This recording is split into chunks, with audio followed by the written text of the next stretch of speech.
We know him very well, but please allow me to formally introduce him to everyone.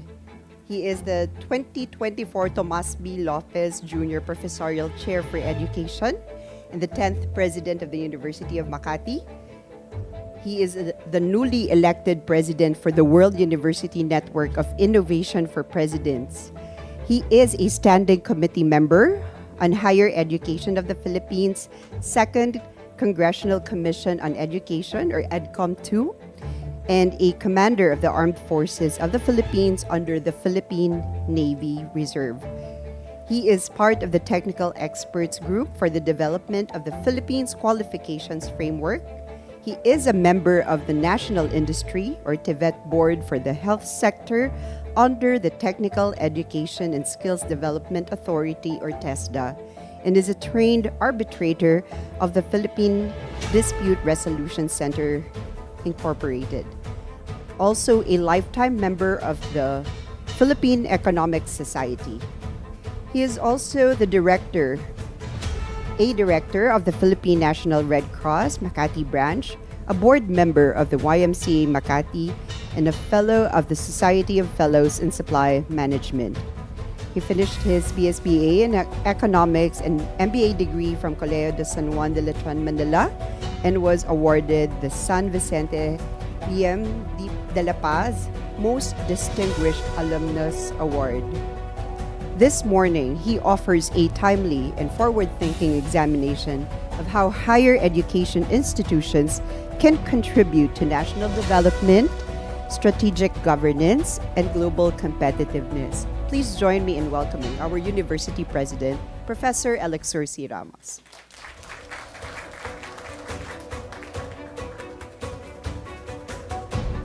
Magandang umaga at maraming salamat sa introduction. Let me begin by actually stating that last year, when I was invited to become part of the EDCOM group that visited the United States, I was asked a question by the commissioners. So they asked me, what's your takeaway in our visit to the United States? So we visited premier universities there. Ang sagot ko, napaka-simple. Sabi ko, yung mga sinama nyo dito, ito na yung mga magagaling na mga eskwelahan eh. Nandito ang Ateneo, ang Lasal, ang UP, the National Engineering University, BATSU, and the leading local university in the Philippines, which is University of Makati. So sabi ko sa kanila, di pagbalik natin sa Pilipinas, itong mga eskwelahan na to, yung learnings nila, i-apply nila, lalo lang silang gagaling. So what about the rest of the higher educational institutions? So, ano ang pwedeng mangyari sa kanila? Okay. Kasi, ang sabi ko, di ba, yung ginagawa nila dito, karamihan dyan, napaka-imposibleng gawin sa bansa natin. So, there really needs to be a change. And this paper actually is a response to that. And we want to model it first at the University of Makati. So the title of this paper is Reimagining, Redesigning, and Rebuilding the Dualized University Education System of the University of Makati as a model for collaboration among local colleges and universities, industry associations, and the government. So this is, of course, through the visionary leadership of our former President Tomas B. Lopez. So I'll be sharing some facts and figures about this. Next slide, please. Out of 1 million college graduates annually, and this is still true very much today, 10% will find jobs aligned with their college degree, 30% will find jobs, and a vast majority will actually be unemployed. And what are the recruiters' laments about this? Next slide. And these are the common reasons why. Failure in the examination of interview, poor communication skills, applicants' residence is actually far from the job site, lack of experience, lack of extensive work experience, and inconsistency in submitted information and documents vis-a-vis claims of applicants. No? Just a side note on this. I think everyone in the university, I've shared this, that our transcript of records is one of the most forged school documents. That's why ang daming nagpupunta po dito sa atin, nagpapa-verify kung talagang graduate ba sila ng University of Makati. For me, that's both, an alarming and also a good news. Alarming in the sense that our documents can easily be forged, and that is the reason why we applied blockchain in our transcript of records. Good in the sense that our graduates are preferred by employers. Kaya ang daming nagpapa-verify kung talaga bang graduate sila ng University of Makati. And what is the unemployment profile in our country? Next slide, please. More than half of the unemployed are young, unskilled, inexperienced males from the urban areas. And this is what is actually, when this actually came out and still validated up to today by various EDCOM reports. A vast majority of those who are unemployed are actually those who spent more years in college. And there is an increase of unemployment, or unemployment actually increases with additional years of education. So when I first looked at this, sabi ko, totoo ba tong figures na to? But the reason being is very simple. If you spent more years in school, mamimili ka ng trabaho. So, someone who did not actually spend more years in school, kailangan niya mabuhay. So, kahit anong trabaho kukunin niya. Magtatrabaho siya as a construction worker, as a sales lady. But someone who finished college, most likely will not work as a construction worker. Okay? So, the question is, next slide, is there hope? And we've heard this before, that there is a huge gap between the competencies required in the workplace and the courses offered in the country's colleges and universities. And what was the University of Makati's response? By the way, this data that I'm sharing, I'm sure you've heard this before because these were statements made in the past already by our beloved former President Tomas Lopez. And what was the response of the University of Makati? The response was actually the dualized university education system. Okay. So, to give idea what JUICE is, especially for those who are new to the University of Makati, can you go to the next slide? The UMak dualized university education system combines academic instruction with industry-led training, offering a career-focused education. So the JUICE framework facilitates learning in both academic and industry settings, ensuring that courses are delivered are relevant and tailored to career pathways. Faculty collaborate with industry partners to deliver specialized courses, creating a synergistic educational environment. And when it was actually launched, I remember Prof. Lopez needed a champion. Bakit? Because when he was very new as president, most of the complaints and most of the points raised by faculty members then was, Sir, hindi natin pwedeng gawin yan kasi sabi ng CHED ganito.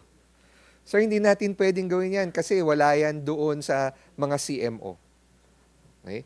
So, hindi natin pwedeng baguhin yung curriculum, hindi natin pwedeng baguhin yung number of OJTRs, hindi natin pwedeng baguhin yung how instruction is done inside the classroom. Okay? So, he needed a champion. And I came actually at the right time. Okay? I was designated as the champion for JUICE.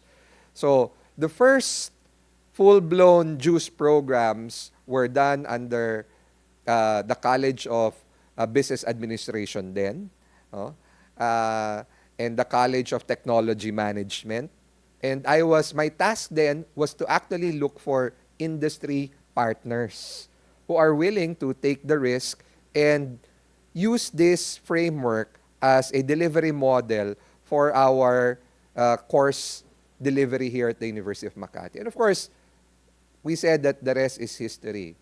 Oh, 3 months after graduation, our graduates are gainfully employed.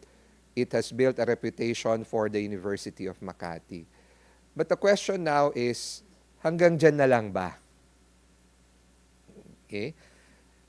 Other institutions are also doing this model already. In fact, CHED has recognized the importance of industry and have already directed several CMOs aligning their CMOs with that of the needs of the industry. So what do we do now as an educational institution? So if we go to the next slide, my point is, our kids are very different from us when we were kids. And yet schools have remained the same. Okay? And these are some figures that I'll be showing as a result of the EDCOM study where I am actually a part of. We go to the next slide. This is part of the EDCOM 2 report. We realize that our poor performance in assessments may be symptomatic of the poor foundational skills of students. So these are data coming from EDCOM. I won't go through it one by one. If you go to the next slide, we also found out that there is a learning crisis. Filipino students have a learning gap of 5.5 years. So you could just imagine, 5.5 years yung hinahabol natin. If you go to the next slide, most students are already 2 to 3 years behind curriculum expectations in grade 3. And further, on the next slide, and this is very alarming, 30% of Filipinos are not functionally literate. So, ibig sabihin yan, they may know how to read and write, but don't know how to apply it. So, halimbawa, kung instruction sa taking medicine, kaya niyang basahin, kaso hindi niya naiintindihan. Yun yung ibig sabihin ng functional literacy. So, the problem with our schools today is not that they are not what they used to be, but that they are still what they used to be. And if we just continue with our current model of JUICE, then this will also be true to us. But schools is lifelong and life-wide because the 21st century is all about rapid, far-reaching change.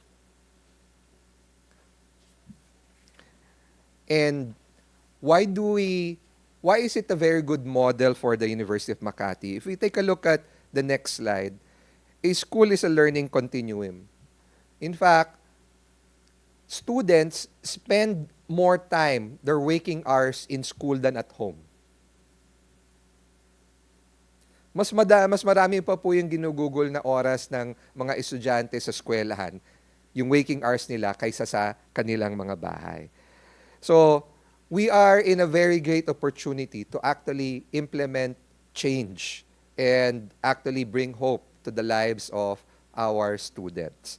So, next slide. And this is how we characterize the new learning environment. It's customized, and we have to have adaptive learning systems. So, going now to my study. The study actually highlights the urgent need to reimagine, redesign, and rebuild the JUICE model to enhance learner mobility and collaboration among LUCs, industry, and the government. So, who were the respondents of this study?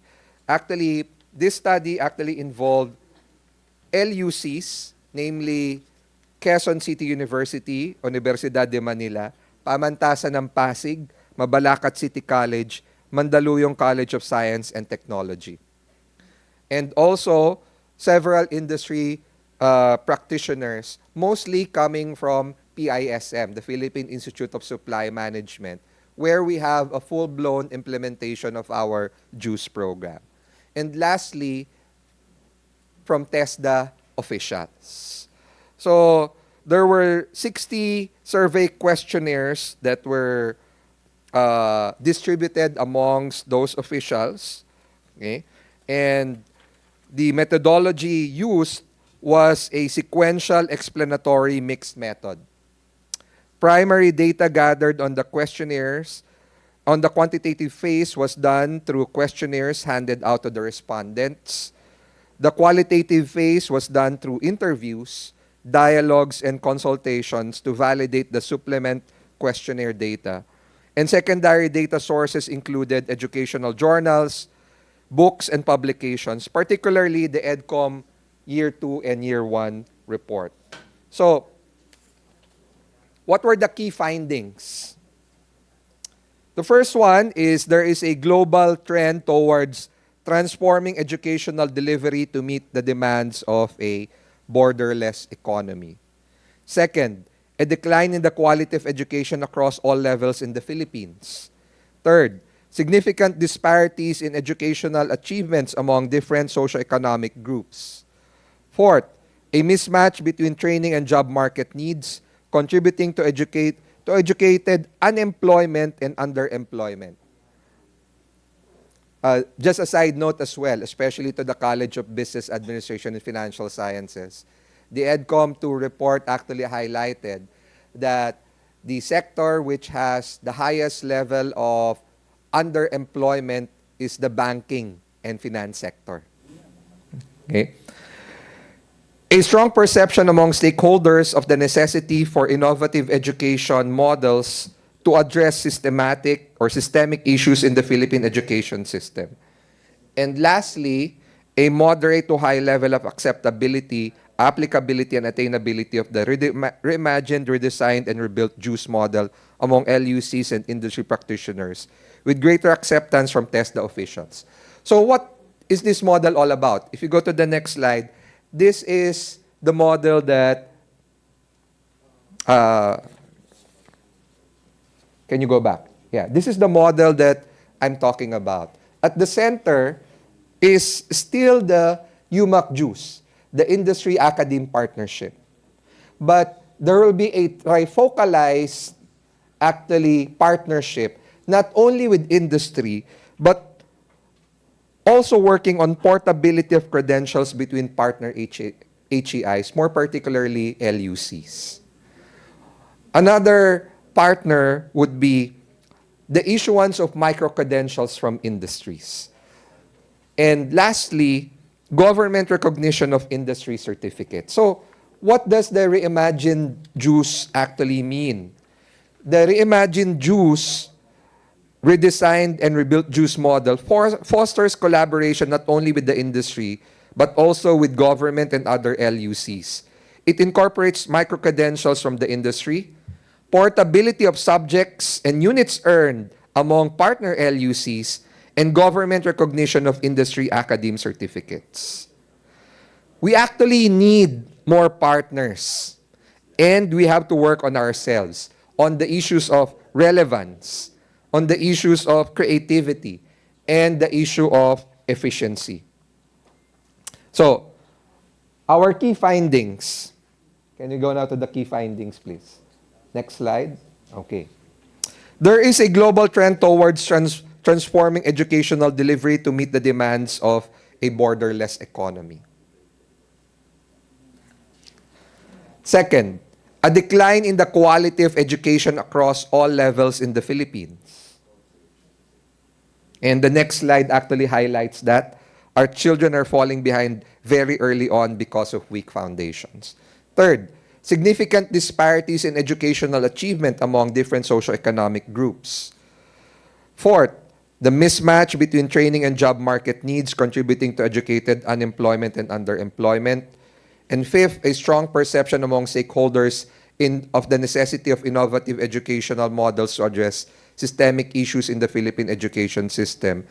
And six, as I mentioned earlier, this is the acceptability for the new JUICE model. So what are the recommendations? Based on the conclusions drawn from the following, these are the recommendations proposed. Number one, local government units, LGU, should help identify local employment needs and guide LUCs to align their objectives with ensuring employability of graduates.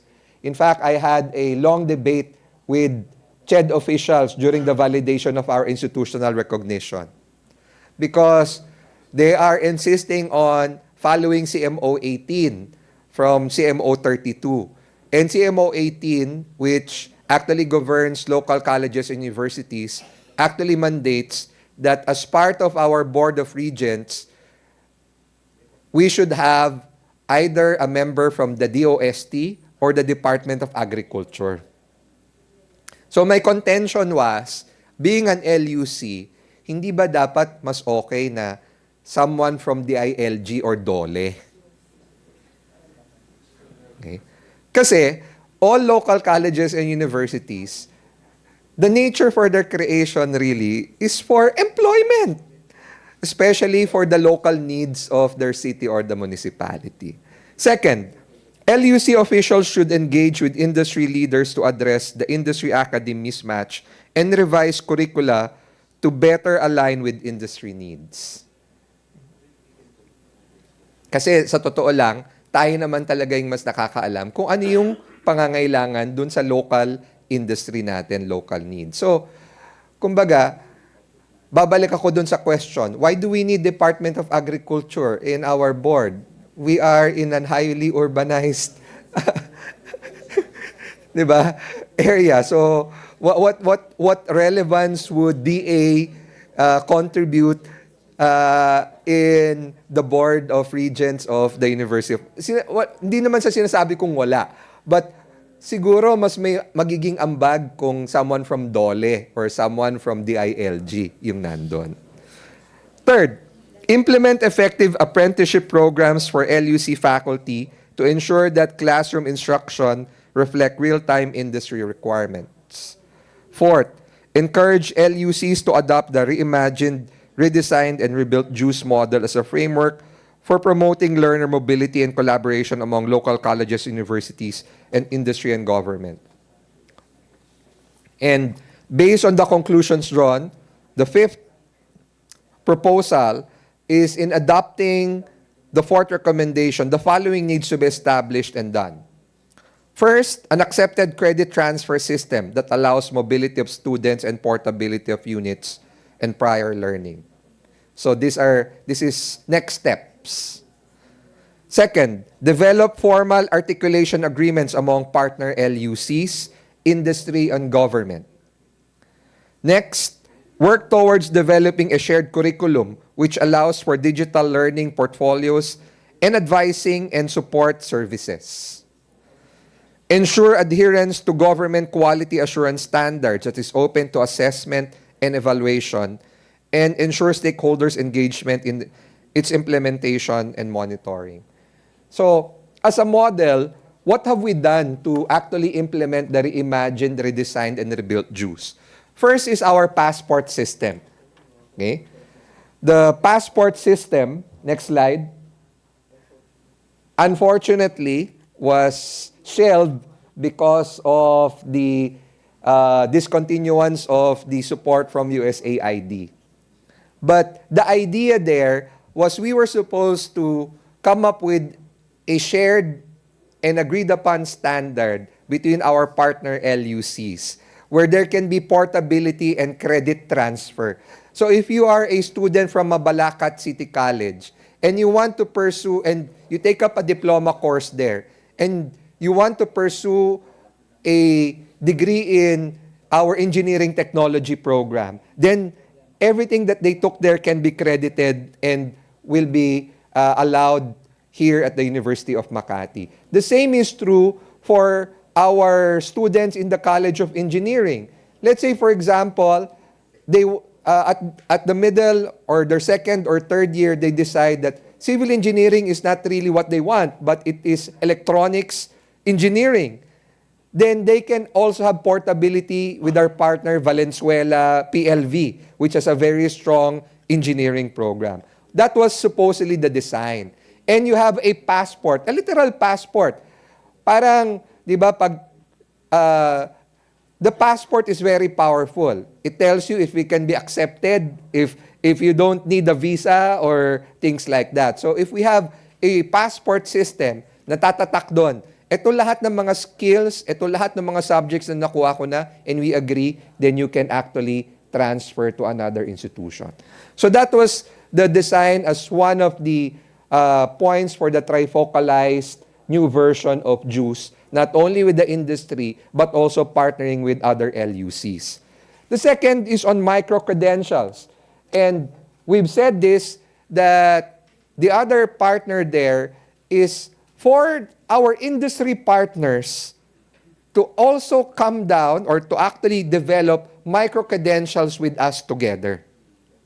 So, our full-blown JUICE programs, for example, in the Bachelor in Supply Chain Management, then we can break down the subjects or the lessons into different modules and bring it down to different micro-credentials as well.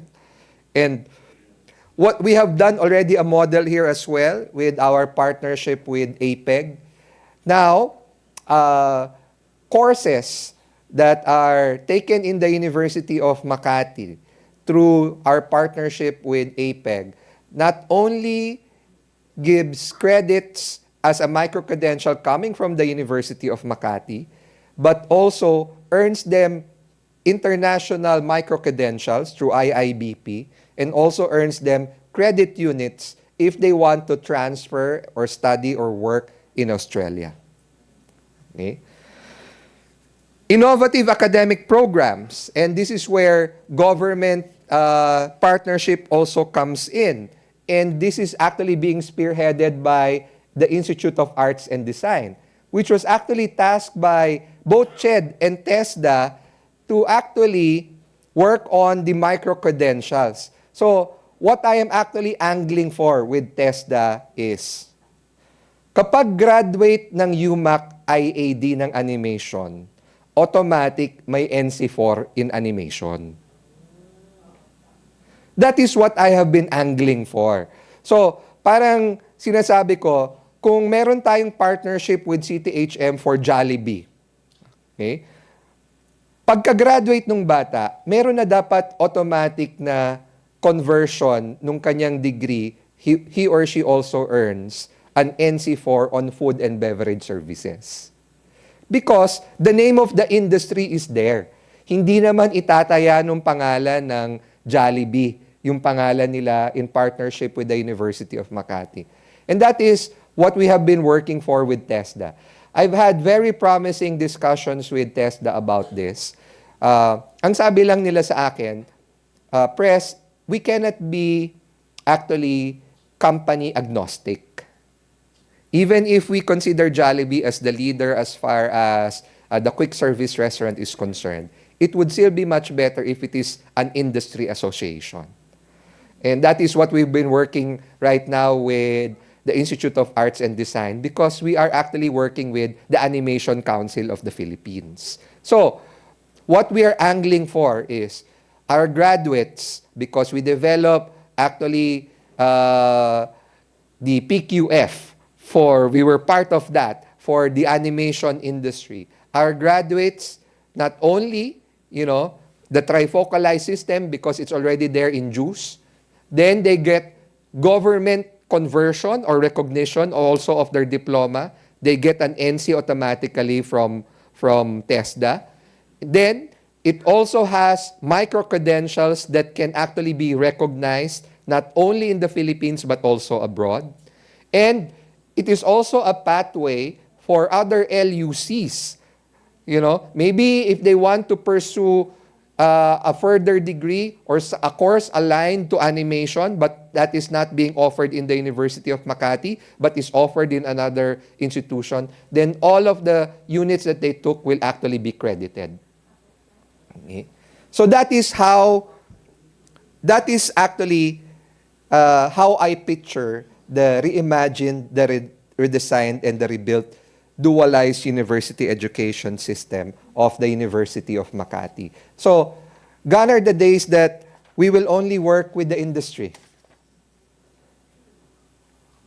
because we will not operate in silos. Sabi ko nga po kanina, we need more partners. And we need actually the government. We have to work with CHED. We have to work with TESDA. We have to work with DOLE. We have to work with other government agencies. We also need to partner with other LUCs. Because even if we consider ourselves as the best LUC, there are other LUCs which actually has niche programs on their own.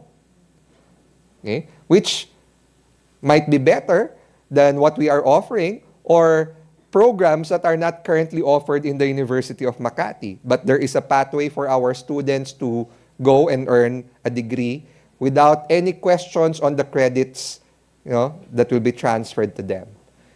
And lifelong learning is actually, the next thing for education. And that is why micro-credentials will always be there. And who better actually to certify and to give these micro-credentials than our industry partners themselves? Because they are the ones that are actually employing our graduates in the first place. They are the ones who actually tell us that, I need more specialists on this. Okay? Parang naalala ko yung conversation ko as a point, kay Dean Acel, nung kinikwento niya nun, because she's here, sabi niya, alam mo sir, meron nga dyan, doon sa animation, ang gusto lang nilang gawin, clean-up artist lang. Magbura lang ng mga linya. And that is a highly specialized skill, na nandoon, incorporated in our program, but it can be broken down and can be delivered also as a micro-credential in our dualized university education system. So, this, my friends, is the model that I am proposing. It had actually a great level of acceptability among other LUCs from TESDA and also our industry partners. And hopefully, the next steps that I mentioned are things that we can actually do moving forward. So thank you very much. And of course, I owe all of this to the man on the last screen, please. Last slide. To Tomas B. Lopez Jr., a mentor, a visionary educator, and a professor to the truest sense. Magandang umaga po at maraming salamat.